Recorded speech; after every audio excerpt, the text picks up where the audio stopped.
Closing deals. Closing deals, guys. This is the fun part. Take two. That's right. Oh man! So we were playing around with the settings here, and we forgot to start recording. But yeah, 10, 15 minutes later. That's we're doing 4K. I think we can do it better now because we kind of bounced around a little. We got all the last junk out of our head. Yes. All right. So let's talk about where we're at if we're going to be thinking about closing a deal. We've gone through the steps of wholesaling, guys, and that's what we're talking about. Briefly here today. touch on them. We marketed to our motivated sellers. Step 1, we figured out what wholesaling is. Step 2, we're marketing to motivated sellers. We're trying to find some good deals. What's the next, Dave? Analyzing. We're going to figure out what that property's worth. And we're going to reverse engineer an offer. We're going to figure out the maximum amount we can offer. We're going to then negotiate with that seller. Then we're going to get it under contract, right? Securing the deal. We're going to use a contract to gain control. Send a bunch of offers. One of them finally gets accepted. We've negotiated a great price. Next, we go to market the deal, and we use a checklist. We've got a big marketing checklist we like to use. We go through a bunch of steps. We get that property sold, and then we meet someone, and they say, hey, Dave, I really want to buy this house from you. Okay, role play. Let's do it. Mike, you're a seller. I'm a seller. We just put a property under contract last week over on Virginia for about $42,000. Mm-hmm. We decided we want to keep it. We were going to wholesale it, but it's going to make for a good project for us. So let's say that you had that property listed and marketed out for $59,000. Mm-hmm. Okay, that's a good spread between 42, right? And I'm a buyer. I see the marketing on Facebook or Craigslist, or maybe I get an email because I'm on your buyer's list, Mike. And I say, hey, this looks good. I go out and I look at it, and then I call Mike up. Ring, ring. Mike says, hello, and I say, hey, Mike, I saw the property that you're marketing for $59,000. I even went and looked at it already. It looks really good. I would like to make you an offer to buy it, but I can't pay $59,000. Will you accept $55,000 if I can close quickly and I don't have a bunch of contingencies? So then as a wholesaler, as a seller, I'm going to talk to Dave, and I want to interview him and find out if he's legit too. So I want to know, hey, Dave, okay, you said you can close quick. That's great. So are you a cash buyer, Dave? That's what I want to know next. Dave? Yes, I am a cash buyer. Oh, great. It's not my cash, but I have partners that have cash or a line of credit. Okay. Cash buyer. Awesome. So Same thing, right? You can close on this date, and I'm going to align that date with my AB contract, guys. So I got this property under contract, and it's scheduled to close on some date. So I'm going to say, hey, Dave, can you close on this day? And you're going to say, absolutely, I can close on this day. Now, oftentimes they're going to say something else. I'd love to close sooner. Yeah, I love to close Cash sooner. buyers always want the property tomorrow. So a cash buyer doesn't necessarily mean that it's their cash, but they have the access to the cash. I think I really want to define that. So, the opposite of a cash buyer is somebody that has to go get a loan. So when we say cash buyer, they may still have a loan from a private lender, a hard money lender, or even a line of credit, right? But it's quick access, and that's really what we mean. It doesn't mean it's their cash, but they have quick access to cash to close on it. That's a really good point. So if somebody says, I use this hard money lender. Great. Here. Are you pre-approved? Cool. You're a cash buyer. Yeah, exactly. Or do they have to get through the property first? Because sometimes the hard money lender wants to go see it. Say, okay, cool. Can you get them through without the contract? Yep. If they can't, say, okay, well, I'm still shopping the deal if it's right away. If you're wanting them to get the contract on it, write up the contract and say subject to this person walking through. Okay, we digressed. We did. So you have it under you have a deal marketed at $59,000. You bought it at $42,000. I come in, I say I want it. I'll pay you $55,000. Can you do $55,000, Mike? Yes, I can, Dave. Okay, deal, done deal. So we verbally agreed to get this deal done. Perfect. Now, I'm a cash buyer. I want to close quick. Let's say that you have some inspection periods still, which you do, because I know this deal, and your close date is 30 days out, and we're 3 or 4 days in. So you got basically a month to close.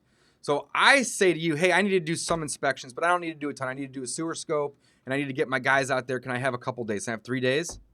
So as a wholesaler, I don't want to do this, but as an investor, I know that sometimes you have to give someone a little bit of leeway. So I've got plenty of time left on my inspection period. So I say, Dave. You had, I think, 20 days. Right. And so you're 3 in. You had 17 left. I'm only asking for 3. So I would say, Dave, yes, you can do that.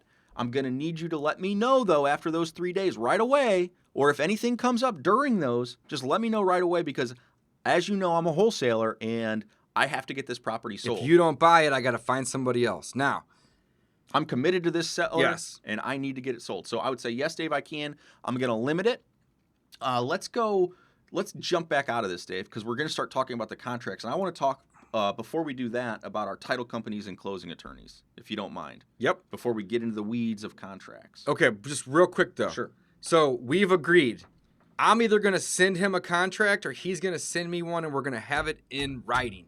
Excellent. That at that point in time, you should stop marketing it, or if you do continue to market it as it's under contract, but you're accepting backup offers, right? You can also use this to build your buyers list because people are going to be calling about it, and you can say, oh, it just sold already. I get a lot of deals, though, in this area. Do you want me to call you when I get the next one? Boom, you're building your buyers list. So we're going to pause from this situation, and we're going to talk about the types. What Dave just said, though, you could say, it just sold, but he's got 3 days of inspections. If you want to check it out and he backs out, go look at it. Yeah. So Great this point. is a great way to build your buyers list, Love like that. Dave said.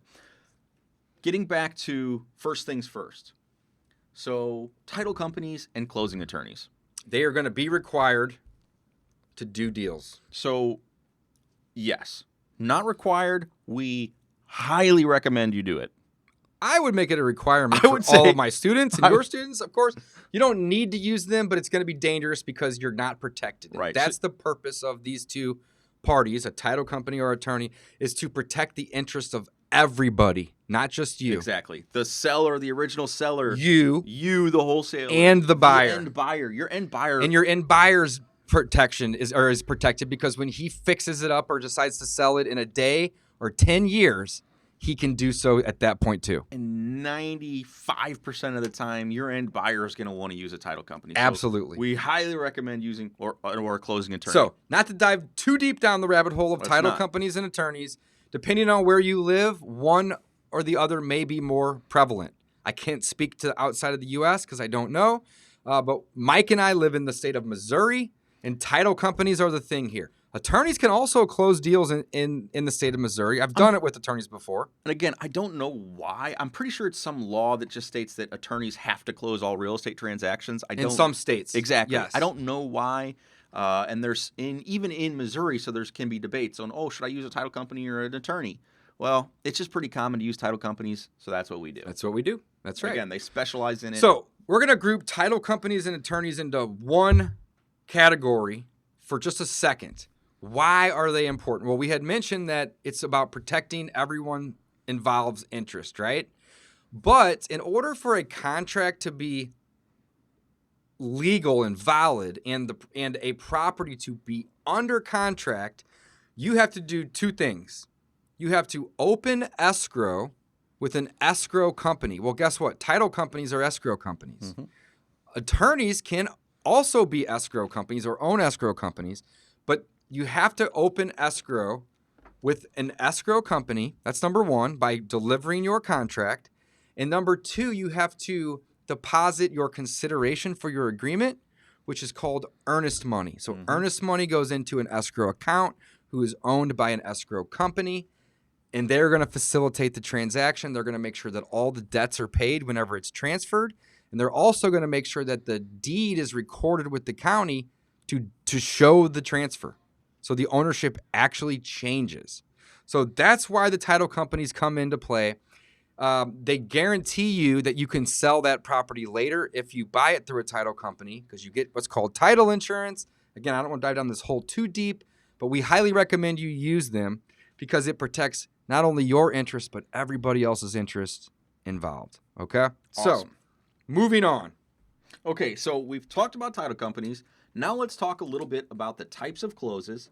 And then, Dave, let's circle back to our contracts and maybe our discussion. So we can Perfect. kind of go into the weeds a little bit more with that one. Got it. Love that So, idea.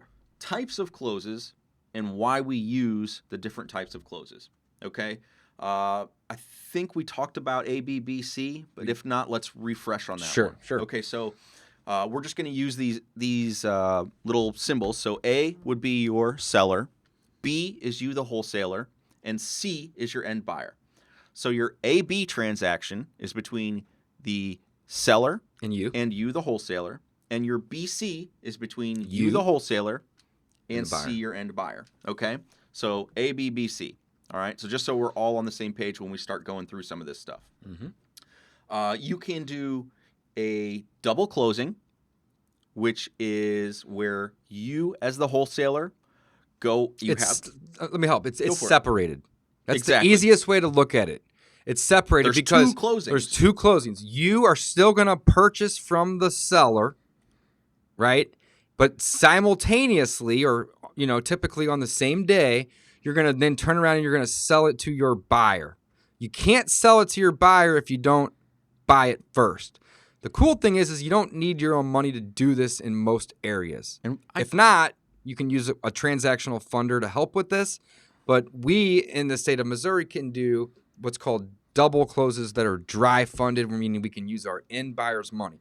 But at the end of the day, you're still having an A to B closing, and then you're selling it B to C. It's two transactions. I just want to make that very apparent. What's also important is you are on the chain of title. So the title company for a second or a day exactly, or a week or whatever. Your name is literally going to be recorded on the title of that property. So it's out there, or whatever the name on that contract was that you wrote down is going to be on the chain of title. Correct. So that's the A, B, B, C, or a double close. So we called it a dry funded double close, means no money of our own, the wholesaler, but the end buyer's money flows through, pays everybody out. Either way, though, you have two transactions, you have two sets of costs, right? Mm-hmm. Yeah. Now, there's pros and cons. Let's talk about the pros and cons, and then we're going to move to the assignment, talk about those pros and cons. Or should we do the assignment Let's talk first? about assignment and then pros and cons. Okay, I like it. Let's do it. So number one is the double close. The second option. The second is the assignment. Go ahead. So the assignment, you've got your A-B contract. We already had that, right? But now, when Dave and I were talking, we say, hey, Dave, I'm only making, $1,000. I'm not making very much money. And again, not using our numbers from before, but I'm not making very much money. Can I just assign this to you? And then that way you just take over my responsibility in this contract. Dave says, sure. I just want to buy the property. So an assignment of the contract is another piece of paper, and you're going to state on there that Dave is taking over your interest in that A-B contract. So what happens is you show Dave that contract, Dave signs the assignment, then you bring the A-B contract and the assignment of the contract to the closing company or title company, closing attorney, and they then make the transaction happen. They facilitate the transaction between party A and party C. Yep. Now you saw me texting over here. I apologize. I lost my train of thought. I just want to make sure that we touched on one thing, though. When you are assigning a contract, the person that is considered the assignee, meaning the end buyer, right? There's an assignor and assignee. The assignor is the person that actually has the property under contract, and he is assigning his interest to the end buyer via an assignment. So the assignee is who signs it. Now, again, I don't know if you touched on this, Mike, or not, but this is very important. In order to do an assignment, you have to show them your original contract, and they have to agree to all of those terms. Not some, all. Correct. They're taking over your contract. They are basically stepping into your shoes to fulfill all of the items in that contract. Now, the assignment agreement will also have a cost. In order for you to step into my shoes to buy this deal, you have to pay me $10,000. So let's say in our scenario, we buy it at 42, we sell it at 52. They're going to come to closing and they're going to bring 52,000. 42 of it's going to be directed to the seller, and 10,000 will be directed to the assignor/wholesaler. So I think the main point I want to make, though, is that they are stepping in the shoes of you and are then obligated to fulfill all of the obligations in the agreement. Great. All right, let's discuss the differences, when to use Love them, it. stuff Pros like and that. cons. One of the things that's just top of my head, every time that we talk about assignments. Dropped it. Oops. Every time that we talk about assignments versus double closing is when people talk about the legality of wholesaling and is it legal, is it not legal to market a property, et cetera, et cetera. In my opinion, the way that I interpret things, if you are double closing, you are physically buying that property. So you can represent that you are physically buying that property to the seller. If you have every intention of assigning and you only assign contracts, I do not believe that you should legally say you're going to buy that property. That's just the way that I interpret things. Yeah, you should just say, I'm going to find a partner. I'm going to find a partner that's going to buy it, and we are going to buy it, not I. Exactly, because you Great have point. no intention. Again, that goes back to our intention thing. We had a conversation about this a few podcasts back. So again, that's just something I just like to get out there. It's a really good point, Mike. Transparency is the name of the game. You know, earlier we were kind of talking about when the buyer doesn't show up. And I think we skipped over that on this one. We did. Well, we talk about that. Yeah. But you want to collect non-refundable earnest money on your B2C agreement, right? And the reason that we like that is because if they don't show up, we now have something that we can use to give to the seller to buy us more time, or we can make some profit for our time in the meantime. But it also secures their interest if they go open escrow and deposit that earnest money. Cool. Let's get back to the types of closes and the discussion about that. And pros then and cons. we got to get into the weeds on that too, though, Dave. Okay. So pros and cons of a double close.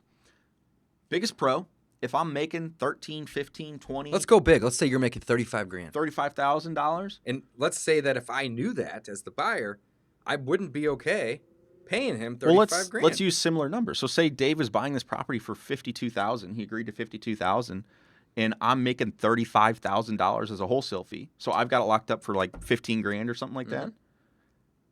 I mean, if I'm sitting in Dave's shoes, I'd be like, I might be making a bad decision. Right. Like, why would I be paying $35,000 more? Just go find that deal. He found that property's $15,000. Maybe I should go next door and offer $25,000 for the one next door instead of paying $50,000 so for this one. So the pro is that it's not as transparent. You can hide your purchase price.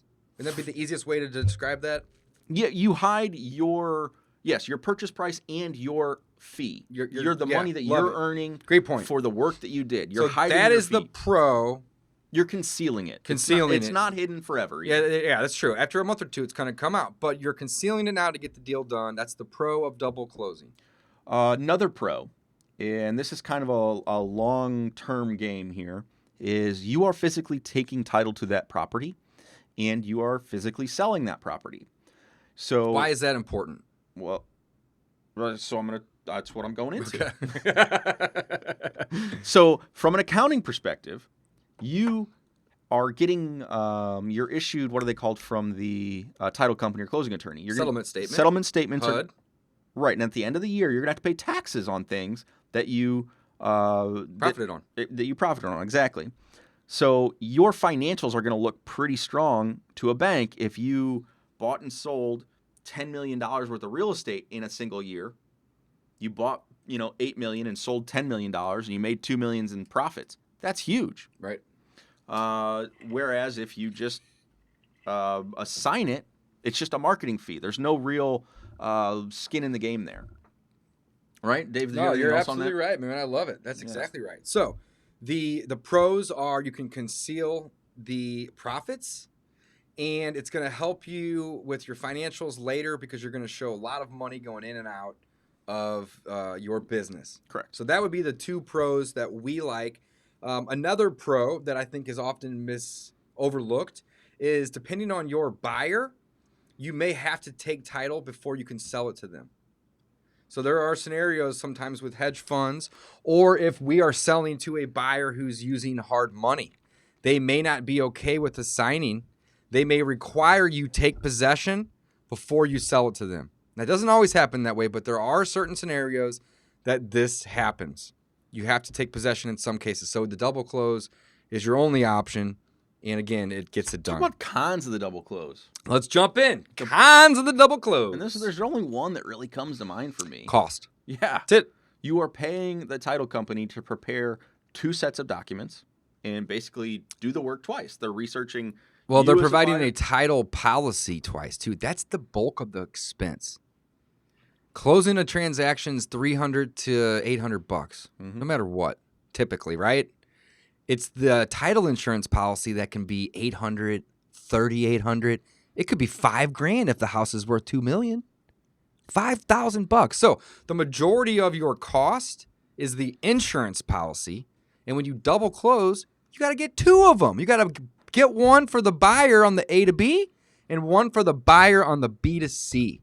So hopefully you're not paying all those fees, but that's the thing, Mike. cost. 100%. And it adds up, guys. It does. Even on a smaller deal, say you're only making $2,000, $3,000, if you don't think about that, you could be out. You could not make any money on a deal. You could actually have to bring money. There's been one wholesale, I think I brought like $30 to it just because I really wanted to do the right thing. I don't know if I ever told you that. It was back in the day. Yeah, I think I don't know. It was 100 or something. Not very much money. But yeah, I just wanted to get the deal closed. They already done everything. I just said, screw it. It is what it is. I've tied this property up for so long and, don't need to go into it. But yeah, so it's the cost. Double closing costs more money. Bottom line. I don't know. Is there anything else? No, that's it. It's that simple, guys. Don't overcomplicate it.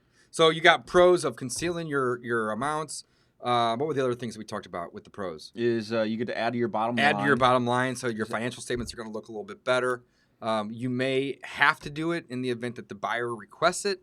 So those are going to be the pros. The cons are costs. That's it. Assignment, moving on. Assignment. Pros of the assignment. It's cheaper. It's way cheaper. There's zero cost to you as the wholesaler. If you do it right. You know, you can obviously negotiate in that you are going to cover something. But typically an assignment just means, hey, you're going to step in my shoes to fulfill my agreement for an X amount of price that's going to be paid to me. That's it. It's that simple, right? So the pro would be cost. It's cheap, if not free. Now, the cons. It's super full. It's just basically the opposite of the first thing. Is that your end buyer is going to know that profit. We already went through it. Like Dave would not be comfortable. I mean, even us as seasoned investors, man, it's a really big pill to swallow if somebody's buying a house for 10 grand and they're making 30, selling it to you for 40. And you're planning on making 40 after you rehab the whole project. Or maybe even 15 or 20. Right. Right? So again, it's a very tough pill to swallow. Not saying that guy may not do it, and if you have a great relationship with him, maybe they will.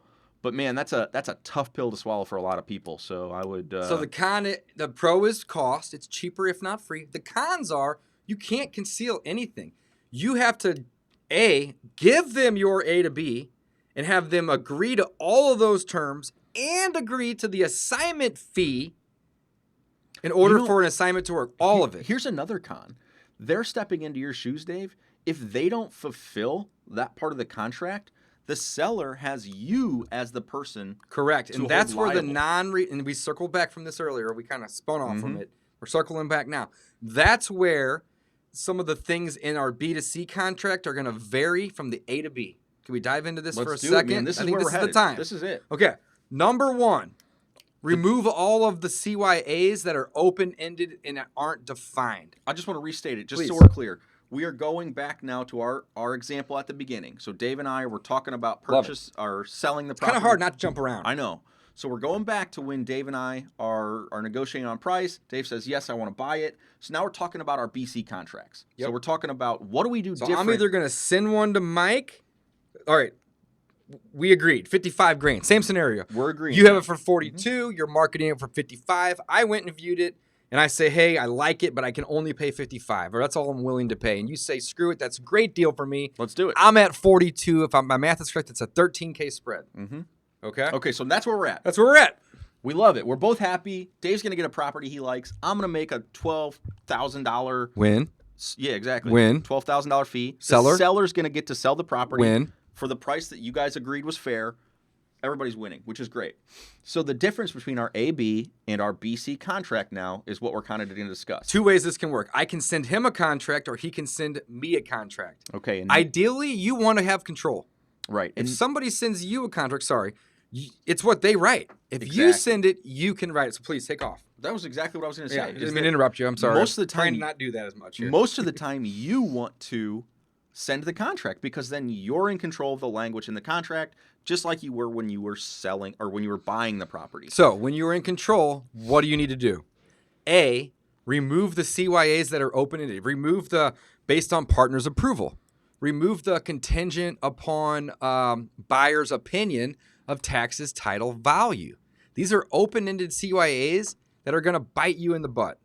So if they want an inspection period, fine. Offer them one. Keep it short. It is going to have a deadline, though, right? Make sure that all of those contingencies that they have are defined. Whereas your contingencies with your seller may not be as defined. Exactly. But that's the purpose, is if they aren't defined as much, you have a lot of ways to get out. You're protected. But when you're selling it, you want to limit those ways out. It's just common sense. So removing the CYAs that are open-ended, define them if they do want some. And they typically are. Me as a buyer, Mike as a seller, I'm going to say I need at least 3 to 5 days. I need a sewer scope, and I need to do some inspections.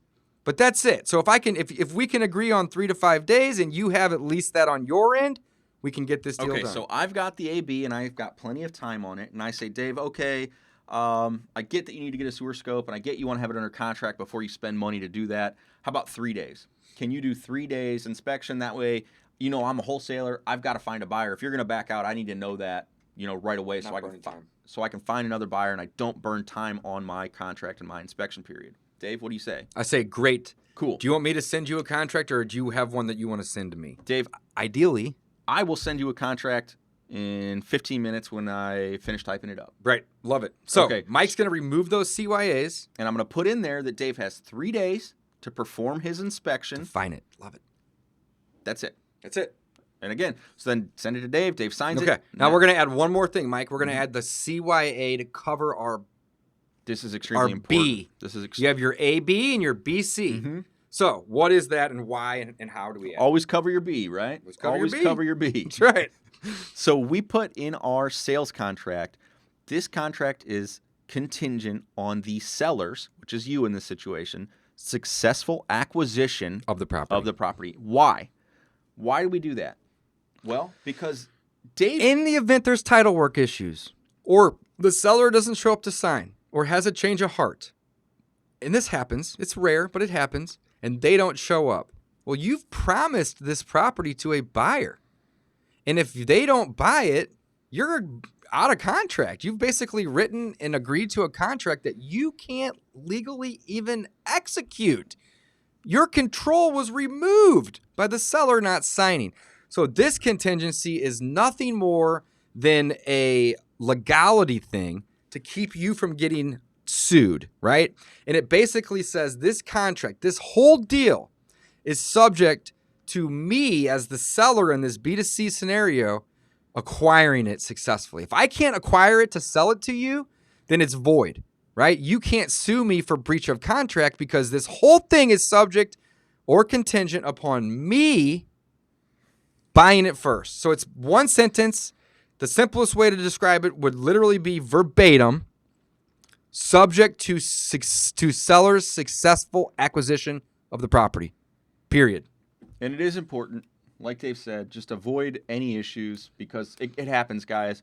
We spend a lot of time finding a deal, marketing it, getting all the contracts lined up, and then something happens and you can't freaking close it. Right. And this isn't a bad thing. I love adding this in there because I also want the buyer to know that I'm wholesaling it.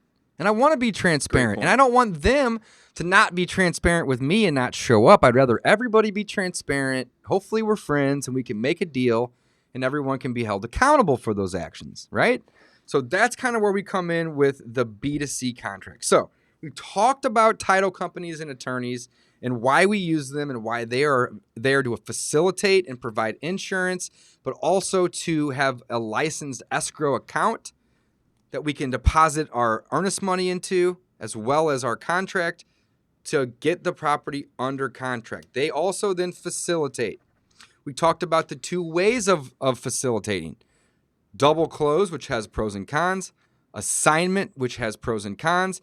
And then we talked about the difference of those contracts. Mm-hmm. Your A to B is going to be more wide with lots of outs. Your B to C is going to be more narrowed and defined with very little outs, or they are going to be defined why there would be an out and when. You have 3 days to get out in a 3-day inspection period, but you got to opt out in those 3 days. If it gets to the 4th day, those are done. You're in. You're locked in. What do we miss? Non-refundable earnest money we need to touch on. Sure. And that's probably it. I mean, I can't really think of... One other thing would be why we always get a BC contract first. So 2 things. Let's touch on those. I love it. Let's start with the earnest money. So earnest money, and this is one that's a little touchy in my opinion, because I don't like to do it, and we buy a lot of houses. It depends on who you're working with. Yes. 2. Go ahead. Okay, so you're talking about non-refundable earnest money, and you would put that sometimes in your BC contract. Let's your go sale big contract. picture. Earnest money is going to be required on your A to B and your B to C. Correct. Even with an assignment, typically, there's going to be some sort of earnest money, right? Typically. Not always, but typically. In your A to B, guys, you want to make it as low as possible. This is your money you have to put up. Mm-hmm. We do it for $10 or $100, 80 to 90% of the time. Maybe on that 5 or 10% chance we have to go pay $500 or $1,000 to appease the seller, but typically it's $10. Okay? So we have to deposit that with our contract. We now have control of this property. Well, when we go to sell it, we're not going to make it as easy for the buyer to just be able to walk away and only have damages of losing their earnest money. Instead, we're going to say, put some skin in the game. We want to see $1,500, $2,000, maybe $5,000 non-refundable earnest money. That money goes towards the price of purchase at closing. But if they decide to back out between now and the closing, that money is gone. So it basically holds their feet to the fire. Shit or get off the pot. Right? Mm-hmm. So we always require or ask for non-refundable. That amount can be whatever you decide. And Mike, you had mentioned earlier that, if it's a buyer that we've worked with 35 times already, we're not going to require that. We know they're going to close. But if you are new to this business, and this is the whole purpose of this podcast, for the people that are new, if you are new to this business and you don't know that buyer or you don't trust that buyer, simply ask or require for non-refundable earnest money. Get a receipt when they deposit that money and make it non-refundable either in your double close or your B2C contract or your assignment. Yeah, and I would just emphasize, though, be reasonable. Don't ask for $10,000 non-refundable earnest money on a $1,000 to $2,000 typically. $30,000 property. Love it. Make sure you're getting deals done with that. So then the second thing that I mentioned was, why do we always do a BC contract before we do an assignment, Dave? Love it. So one, it's simple. We've got, in our systems, we've got built out. It's very, very easy for us to create, generate, and then send a BC contract. The second reason is something we've kind of already touched on, is that assignment fee can be kind of touchy. Yep. So say it's a borderline deal. We're only making $4,000 on it, but the total purchase price is only $15,000. So again, we bought the property for $11,000. We're selling it for $15,000, and the end buyer says, okay, great. Well, same thing in that end buyer's mind. That's $4,000 towards a property that they're only paying for $11,000. That's a lot of money I'm paying that's to about somebody. A 45%. That's a rough estimate. Yeah. Markup. Yeah. Now, I personally wouldn't care about the $4,000 exactly. because we know the business. And but some people may don't. not like that. Yeah, they may not like it at all. So And it may kill a deal. Right. So you want to get that BC contract, get that money, that earnest money deposited, and then get them to agree to the number. They don't need to know all of the numbers. They need to just see value in that number. Exactly. Love it. So then they are locked in. They're committed to purchasing. Then a couple days maybe go by, and you say, hey, and you talk to your title company, obviously, and say, hey, I'm not making very much money because I'd have to do a double close. So this $4,000 profit, just wipe $1,000 off the table. It's going to go to the title company. It's going to go to $3,000 if I have to do double close. So now your skinny deal gets even skinnier, and you're only making $3,000, which again, it's a great payday. Don't get me wrong.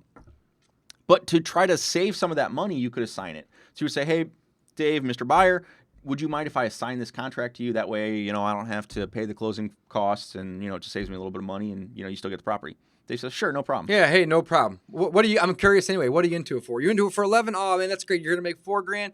I don't care. I am still happy at 15. I see value there. Right. But that saves Mike double closing costs, and it allows me a lot of transparency as the buyer to see what's going on. I already, in order to assign, I'm gonna have to know that assignment number. But now I'm gonna actually get to view Mike's contract to see, hey, what else did you promise? What else was included or excluded from the sale that I may not be aware of? It's going to give me insight to the deal. Right. So it's a little bit of extra paperwork, but again, we find value in it. I find value in it. I just think it's the right way to do assignments as well, because otherwise you have to present the original AB contract at the time you present an assignment contract. You do. It has to be done together. It can't You can't just say, here's an assignment. Well, think of it this way. If you did it that way, and you didn't have them both, and you said, hey, I want to assign my interest in this property to you, but I don't know when it's going to close or what inspections you still have left, Or what you promised or to what them. you promised Right, to them. you And I'm could've just said- going to sign and say, okay, I'll do it. No, I need to know all of the details. So I'm Exactly. The AB contract could say that the seller is removing the HVAC system. Like, Yeah, you don't know that. You got to know that. Again, stuff. so if I'm taking over that contract, I want to know what's in it. Love it. So that's why we use that. I think that's pretty much everything we have on closing deals for today. Dave, you had anything else you wanted to add? No, guys. I mean, it's very, very simple. This is the fun part. This is the part I think that we almost didn't even talk about this, but this is where you get paid. Yeah, that's the fun I part. mean, this is where all of the all of the progress and work that you have done up into this point is actually realized. You actually get a check from a title company or a closing attorney, on the day of closing or maybe the day after, depending on if funding is delayed, but you get to reap the benefits of your efforts. So getting paid is really what it comes down to. Selling deals, we've been talking about it for 35 minutes at this point. The easiest way to sum it up in, let's say 30 seconds-ish is there's two ways to go about doing it. Title companies or attorneys. There's two different types of contracts. You can double close, which is 2 transactions, or you can assign your interest in your agreement to another party, which will end up being 1 transaction that you just get paid for. And that's it. You get paid. And that's closing a deal. It's really not that hard. Build a relationship with your local title company or closing attorney because they are going to be your best friend. They are going to help you get these deals done. Don't think that you need to know about title or about liens or about payoffs. Title companies and closing attorneys, they do it all for you. And they are basically like our best friends in business, Mike. Like our company is best friends with a title company we want to be, right? Like they are our closest person to helping us solve these problems, which is basically what we do. We solve problems and we get paid. And that, my friends, is what selling a deal is all about and what it consists of. Awesome. Thanks, guys.